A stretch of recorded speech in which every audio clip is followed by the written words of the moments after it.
So we have so many natural calamities like natural actions and interactions on the shorelines, then hazards, related hazards like rising sea levels, then flood levels. You might have heard about Kuttanad area. Kuttanad is an area which is below mean sea level. So always we have the seawater inundation into that area. So often we we often meet with the problem of saline acidic soils. That is, acidity will be there, salinity will be also a problem that we can see in the Kottayam district as well as Alappuzha district as well as Ernakulam, where you can see focali type of cultivation. So we have specific systems of cultivation in location.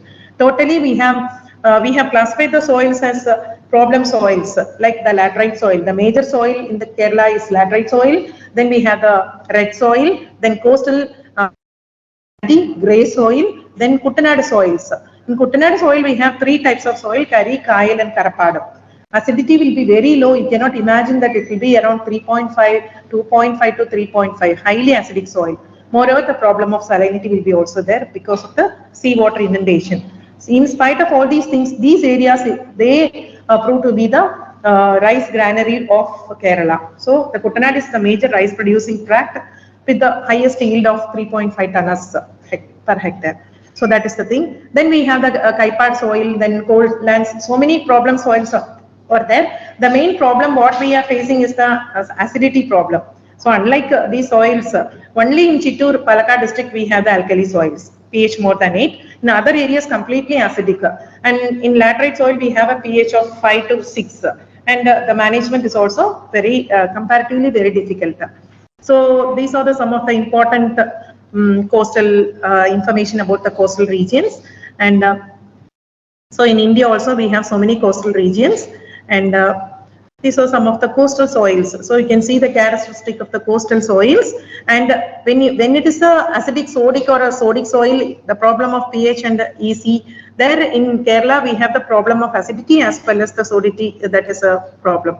So the impact of the coastal agriculture is you have to go for crop diversity, you have to go for the selection of the crops.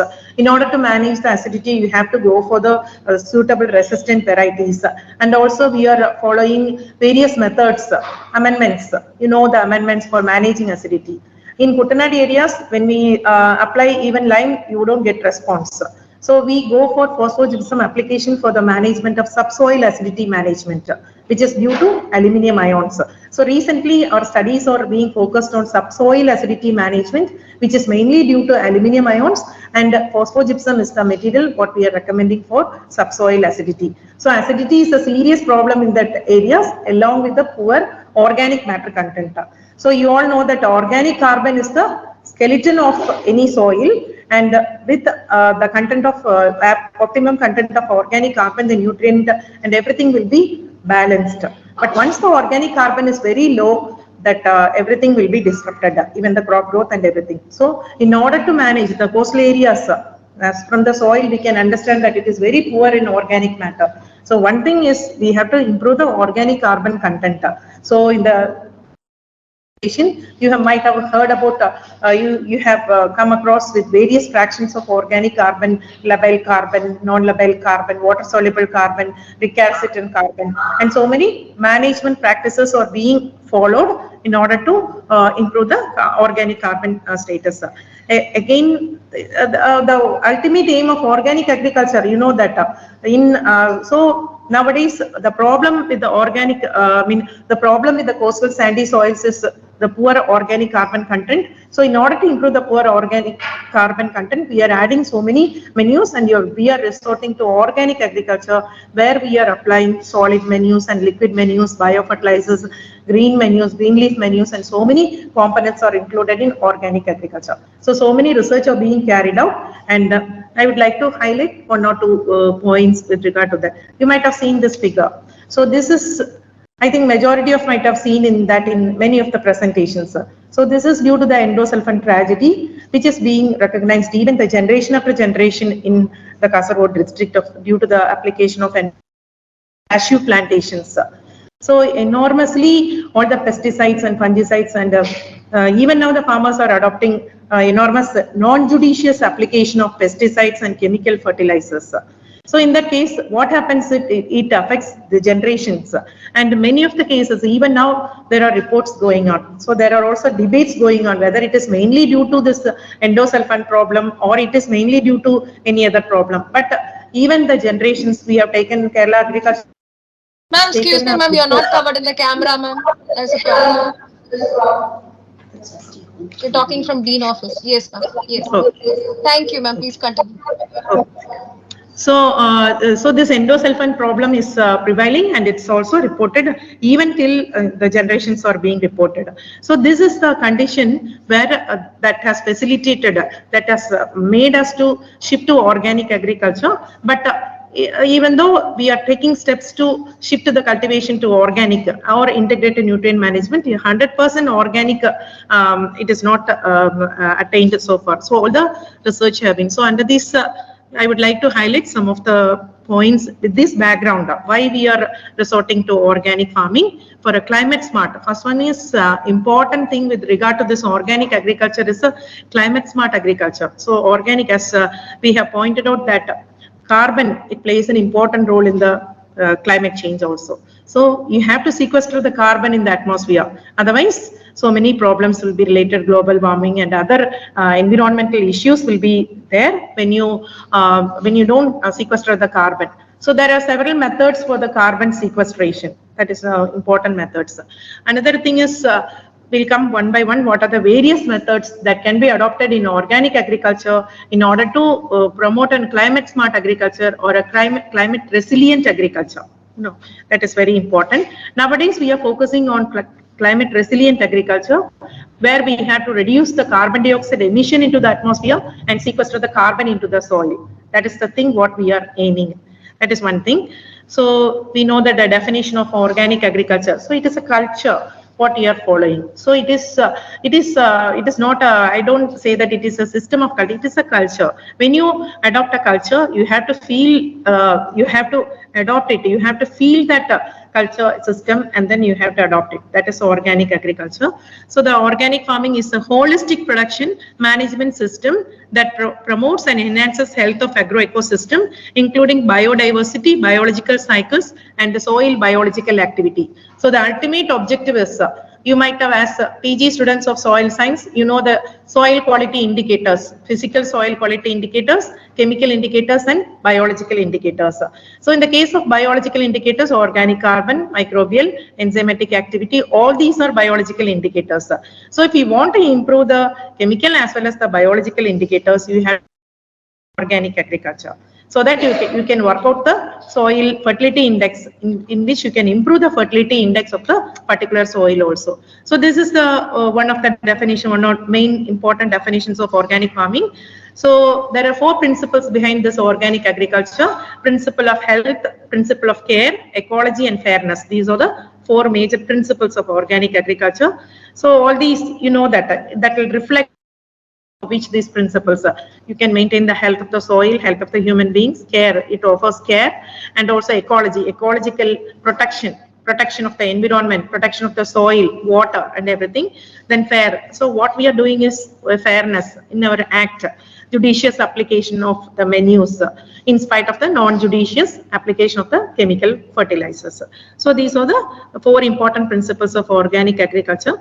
So this is the data regarding this so many area under the organic produce, and you know that Sikkim is a 100% organic state, and one of our TNU alumni is the mission director of that Sikkim organic mission, Dr. Anbalagan. He is the mission director. He was a student of Madurai, my junior, and he is the mission director, and we used to contact him for further informations. So these are the some of the things we can have an idea how we are using the chemical fertilizers, and how our budget, our economy is mainly focused on this import of these chemical fertilizers and all. So the many of the questions, so some of the question may arise in your mind when we are thinking about organic agriculture. What happens? What happened to the economy of Sri Lanka when it adopted organic agriculture? So in many of the forums, the same question was asked. So I interacted with the scientist in Sri Lanka, and I asked him what was the real cause behind the problem, because everyone is blaming organic farming for that sudden decline in the economy. So it was already, there was a devastation decline in the economy. In order to curtail the cost of importing the fertilizers, they introduced this organic system. So they saved a lot of money because of the import of the fertilizers. So that was one of the reason, and the ultimate blame it fell on the organic agriculture system. So actually it was not the organic agriculture system, it was mainly due to the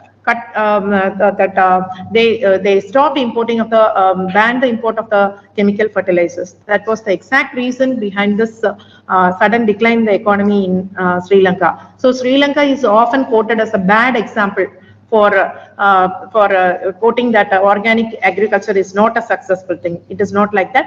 When you analyze the reason behind that, you can understand that. So that is the exact. There is always a scientific reason behind that.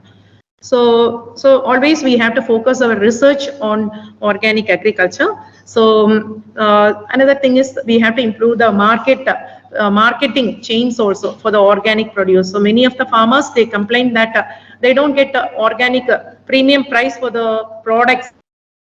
They need a special market. Like in Kerala, we have Vipani, that is a market that is promoting agriculture produces, that is with the chemical fertilizers. Similarly, we have some like for the Reliance organic produce outlet, we have to improve the marketing facilities also in order to improve, and also the certification. Organic certification is another important thing which has to be also carried out, which we have to highlight. Then so these are the various options, whether you can go for pure organic farming or integrated green revolution farming or integrated farming system. So these are the several options that are available in organic agriculture. Then so organic agriculture, it is a holistic approach, as I have told that it is a sustainable agriculture which involves a traditional agriculture, IoT, and everything that is called as organic agriculture, where we avoid the synthetic chemical fertilizers or the pesticides or hormones or anything avoided in organic agriculture, and it also includes natural farming and all the traditional agriculture, traditional knowledge, everything it comes under the organic agriculture. So there one thing is we can use the input in the form of from the natural sources we can use the inputs. So these are the various components that are used in the organic farming. You know that vermicompost, then green leaf manures, crop rotation also we can practice, then animal husbandry, you can apply the cow dung and biofertilizers, then manures, various types of manures, you know, solid and liquid manures are there, and biological management by using trichoderma. So many biocontrol agents are available that can be also used for the control of pests and diseases. So another thing what it is noticed is this organic agriculture, when you follow the organic agriculture, there may be incidents of pest and disease. So which is not which can be managed by using.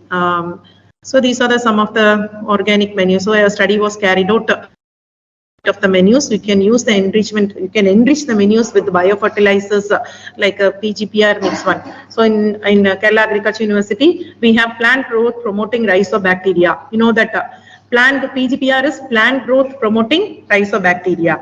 So there are two formulations are available, mix 1 and mix 2. Mix 1 is for nutrient supplement and mix 2 is for pest and disease management. So we are using mix 1 for supplementing the nutrients. So similarly, we have so many other, you might have studied about biofertilizers, nitrogen fixing biofertilizers, phosphorus solubilizing, biomobilizing organisms, then potassium solubilizing organisms and all. So all these can be exploited for improving or enhancing the menus.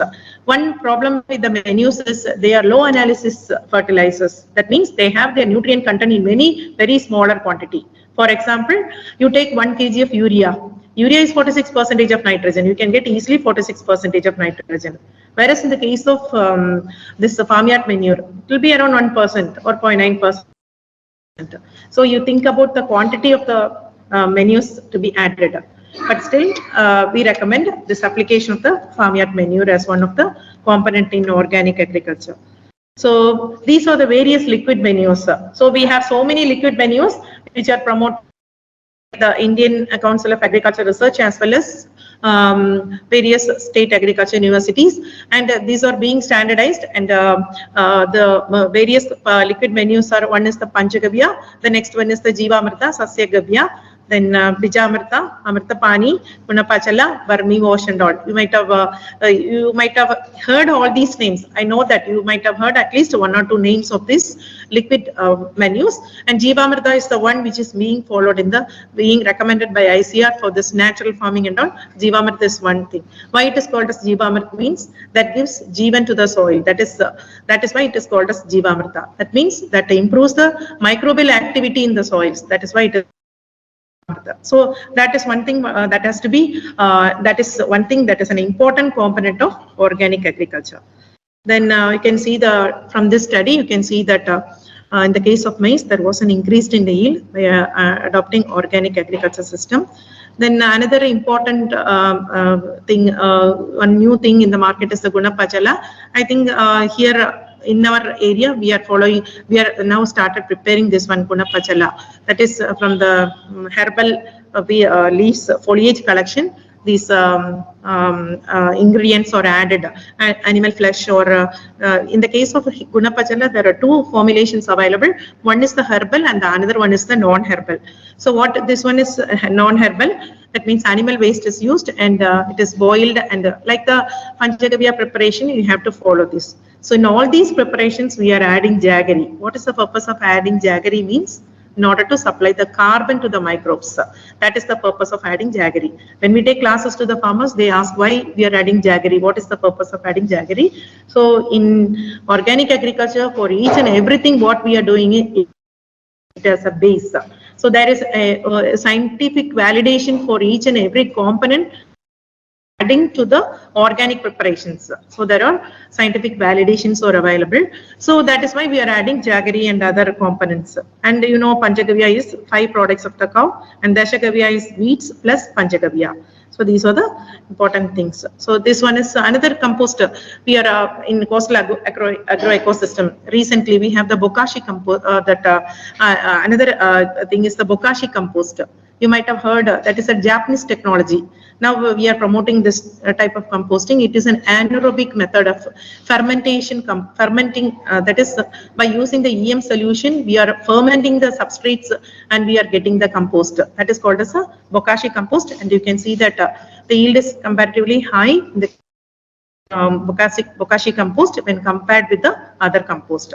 So all these preparations, the liquid menus and all, they are all fermented products. So you know the advantages of the fermented products. They have a lot of microorganisms beneficial. There may be some deleterious organisms may be also there. Majority it will be dominated by the beneficial. So unless or otherwise if you incubate in a proper conditions, there may be some contamination will be there. So you have to properly you have to properly store it and also incubate it. Then only you'll get a very good liquid manure preparation. That is one thing.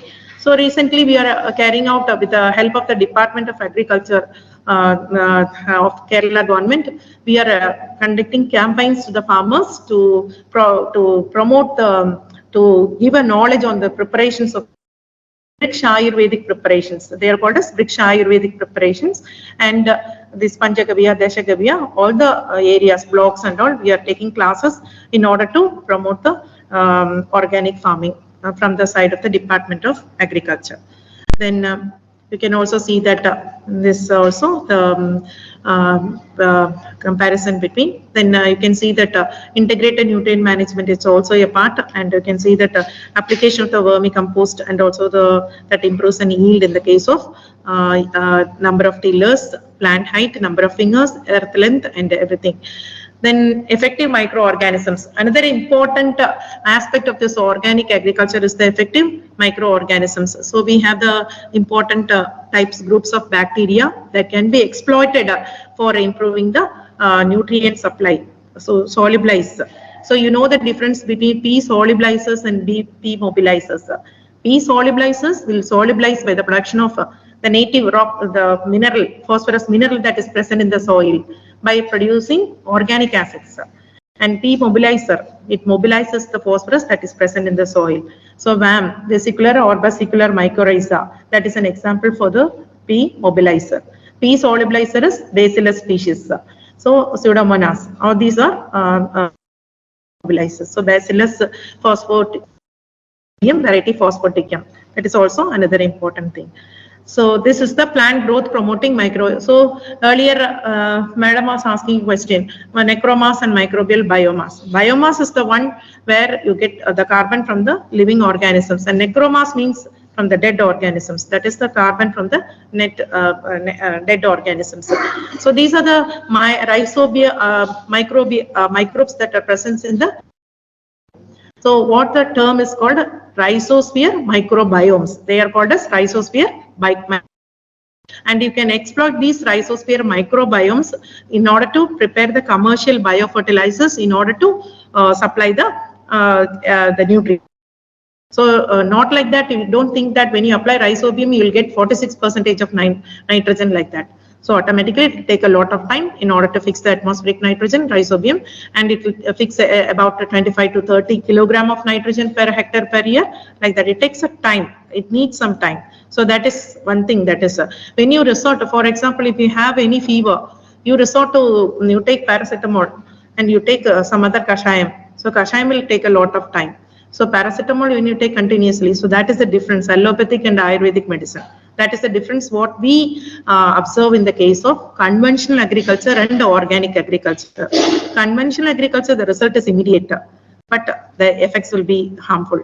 But in the case of organic agriculture, the result will be somewhat take some more time, but the results, the harmful effects will not be noticed, and it will be only beneficial. So that is the difference. And if you understand the difference between the conventional agriculture and the organic agriculture, you can promote organic. Then Pseudomonas fluorescens. Pseudomonas is also gaining much importance for control of the diseases as well as for nutrient supplying. So these are the rhizosphere microbiomes where they can be used, and rhizosphere microbiomes also improve the soil structure, texture, and also improves the carbon content, glomalin content, and so many other soil parameters. So these are one of the study that was carried out in which we can see that the application of urea as well as this integrated nutrient management has resulted in a higher plant height and the branches and all.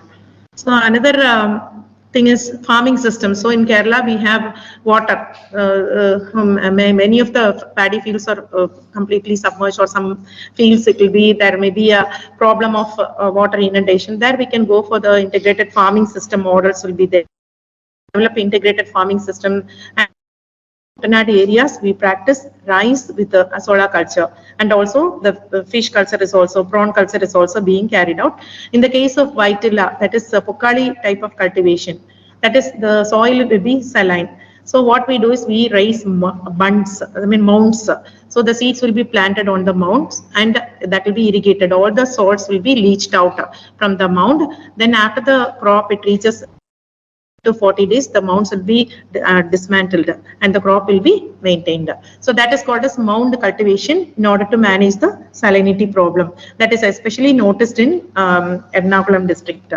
So like that, this is also the biosaline agriculture. That is another important thing. So, yes sir. Yes sir. Yes, yes.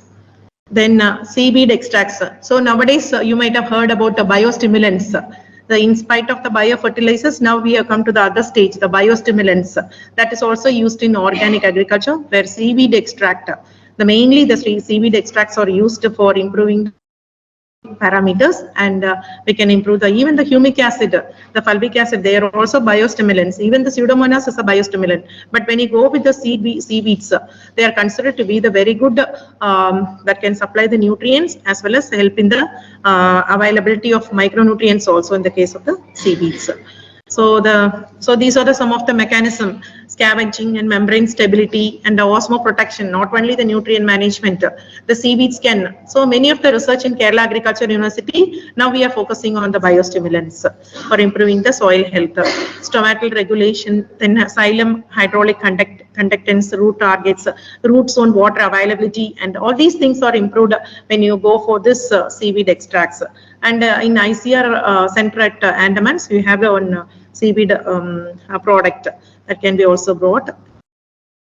When you apply the seaweed extract, it acts as like a hormones also, natural hormone that can be used in order to improve the flowering as well as the fruiting of the various crops. Then So this the most important one is the Kappa ficus.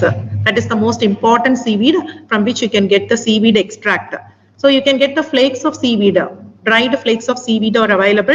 You can dip it in water. You can immerse it for 1 week. You can immerse it and you can use that extract.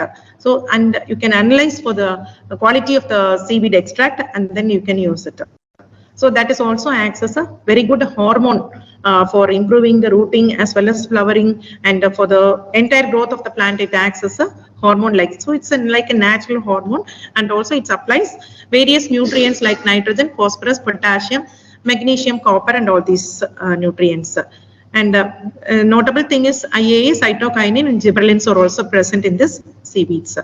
Then Ascophyllum nodosum, that is another seaweed is Ascophyllum nodosum. So that is also another important seaweed that can be also used for improving the plant growth, which also contains all the major as well as the secondary nutrients. Along with that, sodium and micronutrients are also present. Then another thing is when you resort to organic agriculture, the main problem is pesticide, pest. Pest is a serious problem, and when you go for the control of through organic pest management, it takes a lot of time. By that time, the entire plant will be lost. So, like that, we have to take timely action in order to control the pest or the disease. Otherwise, the entire crop will be lost, and there will be a complete loss or the economic loss to the farming community. So there are also, we know the problem of resurgence, then resistance, replacement, and inherent toxicity. All these things are some of the pesticide management issues, so which we are not much exposed, but still in organic agriculture, the pest management is pest and disease management is a serious thing which has to be considered. So when you go out of this campus, officers or agriculture officers, you have to meet so many farmers. So many questions will be from their side. So the first thing they will ask you, if you recommend them to follow the organic agriculture, they will ask what about the pest and disease. So you should be able to answer what are the options that are available in organic agriculture in order to avoid the synthetic or the chemical pesticides and fungicides. So we have to, so these are some of the institutes under organic agriculture which we are focusing. So some of the important biopesticides and biocontrol agents which we have studied in our UG, Bacillus thuringiensis, then baculoviruses. So the role of baculoviruses can be also exploited for controlling of the diseases. The neem, in organic agriculture, the neem is very important. The neem-based products, azaractin, so many products are available commercially. Then we are also preparing neem seed kernel extract, neem oil garlic emulsion. So many organic preparations are available. Of course, it is a repellent at the initial stages. It can control the pest and pest to some extent at later stages. So when you observe any pest incidents at the initial stage itself, you have to resort to any of the disease means you have to go for application of trichoderma or any pathological biopesticides. We have to resort to it. Otherwise, the problem will be very serious and that will affect the entire crop. Then trichoderma. So this is also a fungi, very popular. So in Kerala, we have the root wilt of vanilla and pepper.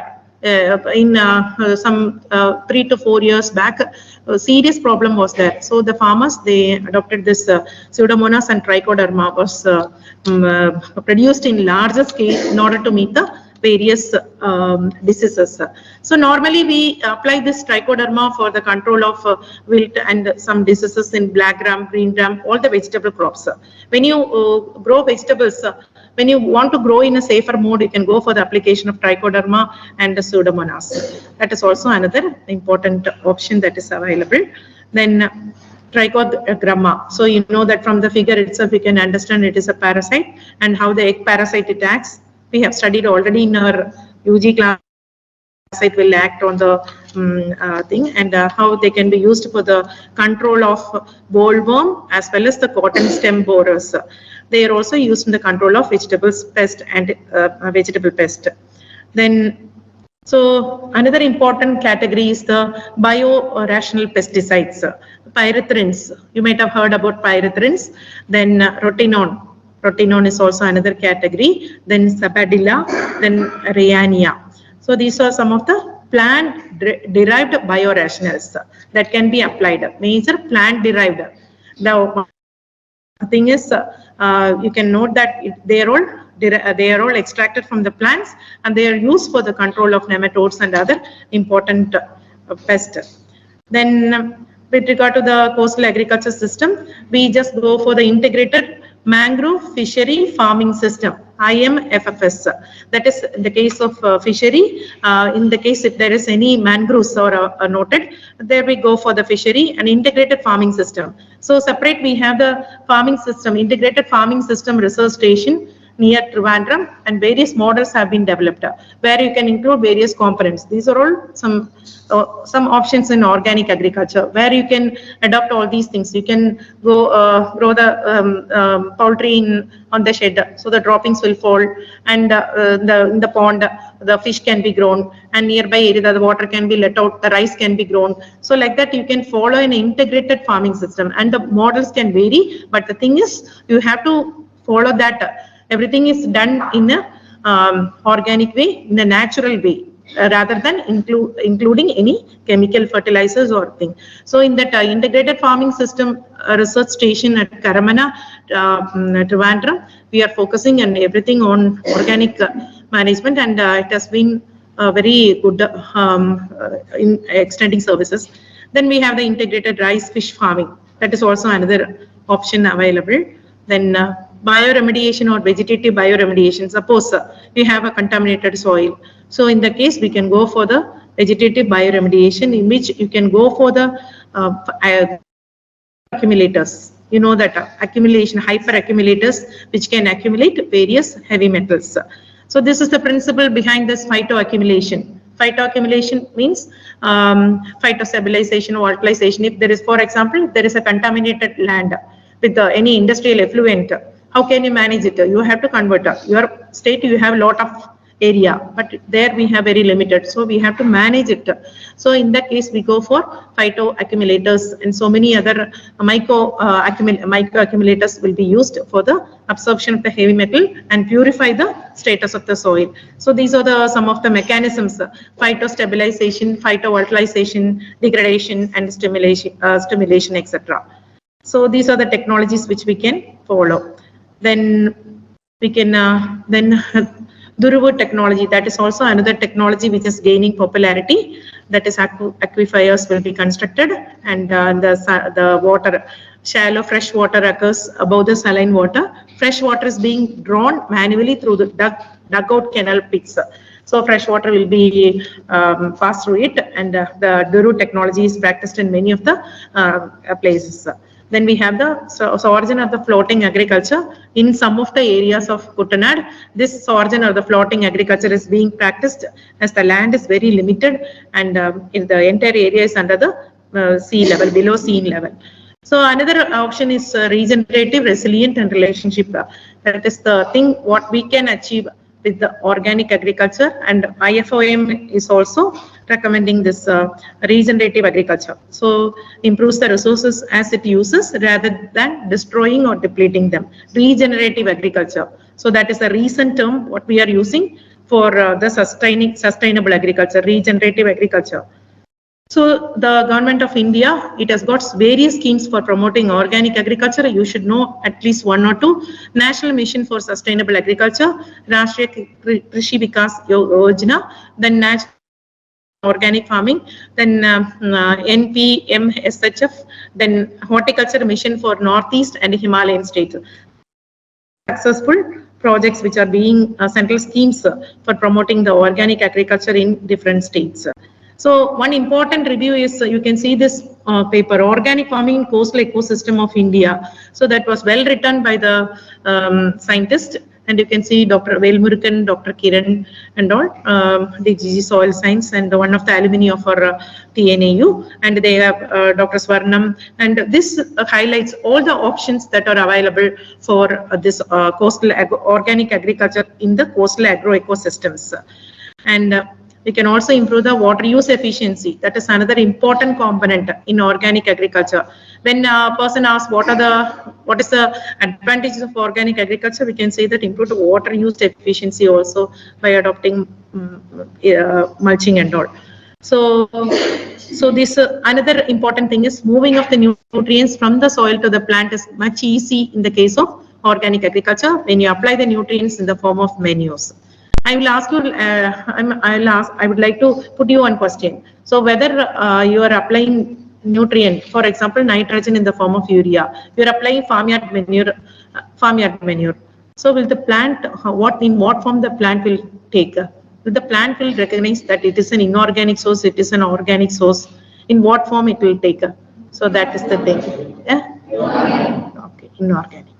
Okay, so ultimately it is being converted to ammoniacal. So that is also one of the question in debate, whether we are applying in a chemical form or in the organic form. So the plant ultimately takes in the inorganic form. So how it affects the health of the plant? That is one debate question that is being circulated among the scientific community. So another important thing is the climate change. You know that climate change everywhere when you talk climate change. So one thing is yesterday we had a national seminar related to soil day. So in that water quality is affected. How the water quality is affected? We are applying non-judicious application of the fertilizers. Everything reaches the water bodies, algal bloom, eutrophication and everything. So carbon emission to the atmosphere. So there is a lot of carbon is emitted by these aquatic plants, aquatic weeds, invasive aquatic weeds. So that is also a serious problem in Kerala, where you have the serious this. So these weeds can be converted into manures, so that you can trap the oxygen, carbon dioxide from the atmosphere, and that can be exploited for the production of manures, and that you can supplement to the soil. In this way, you can reduce the carbon dioxide accumulation in the atmosphere. So from the figure, we can understand that the carbon dioxide emission is more in this recent days, and it is increasing for, this is a World Meteorological Organization, and we have also entered various terms with the Kyoto Protocol and all. And earlier we talked about the carbon sequestration and all. So we have to consider the carbon reserves. So organic manure adds to the carbon, it acts as a carbon sink that will, when you apply the manure, that will improve the carbon sink. So the global warming can be also reduced, and we can see the global carbon pools also. So from the aquatic system also a lot of carbon is emitted, from the terrestrial system is also a lot of carbon is emitted. The ultimate thing is you have to trap the carbon and add to the soil. So earlier you talked about recalcitrant carbon. So recalcitrant carbon is a carbon which is not attacked by the microorganisms, which is available for a long period. Charcoal, recalcitrant carbon, which can be added. So you can convert these biomass into carbon, that is charcoal and other biochar, and you can add to the soil so that you can sequester the carbon from the atmosphere. So the carbon sequestration is the only ultimate aim of this. So we can also convert these lands into you can grow more trees and then fix the carbon and sequester the carbon sequestration. So these are some of the carbon pump and the pools of carbon. So these are the various fractions of carbon. So how it influences. In the case of organic agriculture, you have the crop residues that will add to the particulate organic carbon, then humus that increases the humus carbon, and recalcitrant organic carbon. So I think you know the difference between the charcoal and the biochar, the method of preparation, aerobic and pyrolytic method of preparation. So all these organic agriculture can reverse the climate change.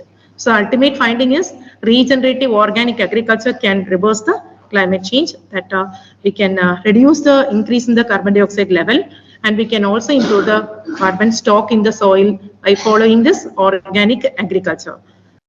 So it also yields better climate extreme conditions. Also we can see that there are so many reports that shows that organic agriculture increases the yield in the extreme climates.